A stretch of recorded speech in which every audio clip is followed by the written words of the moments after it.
If you choose to use suction or vacuum for suspension within the socketless socket system, making that thermoplastic inner socket is pretty simple. Now, if we were using, say, a sealing liner to where you could just step in and have that sealing ring create the suspension, that would be maybe a good use case of when you do suction or vacuum. I tend to not like that approach because it inherently limits the volume adjustability that the socketless socket uniquely offers. But if you do want to incorporate a distal cup or a thermoplastic inner socket, I typically bring that up no higher than about halfway up the socket, definitely distal to the brim level to maintain the conformity of the brim. Or if there's a Symes level and you want to just create that distal cup, here's how you do that. So I'll start off with getting my supplies ready here. I'm going to pull the plastic bag over the gel liner. Now we already have our socketless socket that is fit to the user. So the fit was accomplished first. Then we'll take the cast, we'll step back into the completed socket and let the completed socket shape form that cast to its appropriate shape.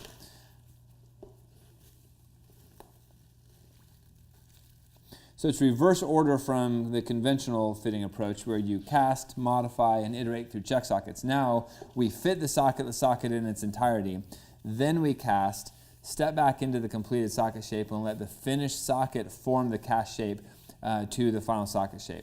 So it's a complete reverse order from conventional, and it works very effectively because then the cast is literally a weight-bearing cast whose shape matches the weight-bearing contouring of the socketless socket. Next we'll pull another trash sack over this, step back into the completed socket. Floor may be a little slippery there. Okay. And go ahead and tighten that up however as tight as comfortable and let the finished socket fit form that cast shape to the appropriate inner socket shape.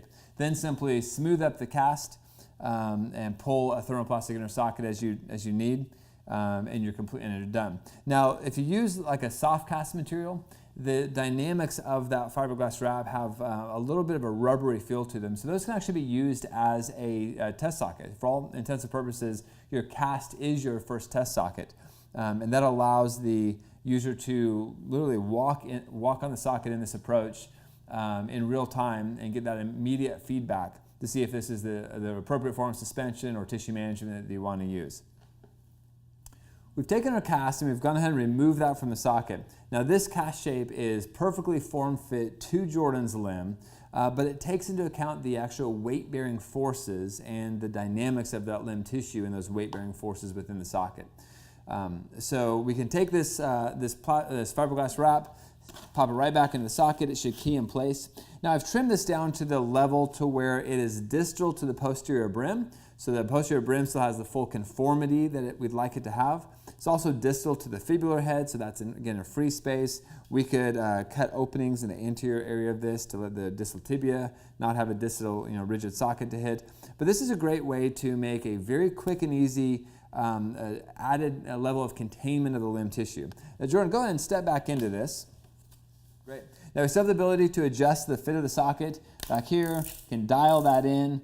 Still gives us the level of control of the volume change and accommodation to the limb shape proximally. And you can make this inner socket whatever height you want. It could be just a real short 2 or 3 inch distal cup. It could span half the limb length. Again, we typically want to bring that distal to the posterior brim, distal to the fibular head, and then you can trim out areas that you like. So this is a great path to use, especially for like a Symes level where you're going to have distal end-bearing weight that you want to support a really specific contouring to the distal end of the limb. It works well for a patient maybe with a lot of excessive tissue who really wants to have a little bit more true containment to that tissue.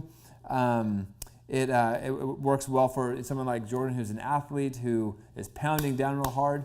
Now alternatively, in many cases, in most fittings, you'll just use the air hammock pedals to give that added containment control. But if you do want to have a more of a true flexible inner socket, like a traditional flexible inner socket, thermoplastic, or if you want to use suction or vacuum with like a sealing liner, this is a great path. Very simple, very easy to make. And again, by reversing that order, instead of casting, modifying, and iterating through check sockets, by reversing that order, fitting the socket in its entirety, then casting, stepping back into the finished socket shape, and letting the weight-bearing forces mold that cast to the appropriate shape of the limb, then you have a much more accurate and immediate socket shape. So you literally smooth up the shape, no modifying necessary, pull a thermoplastic equivalent, yet this becomes your functional equivalent of an initial test socket. So you can walk right away in it. So that's it. Easy as that.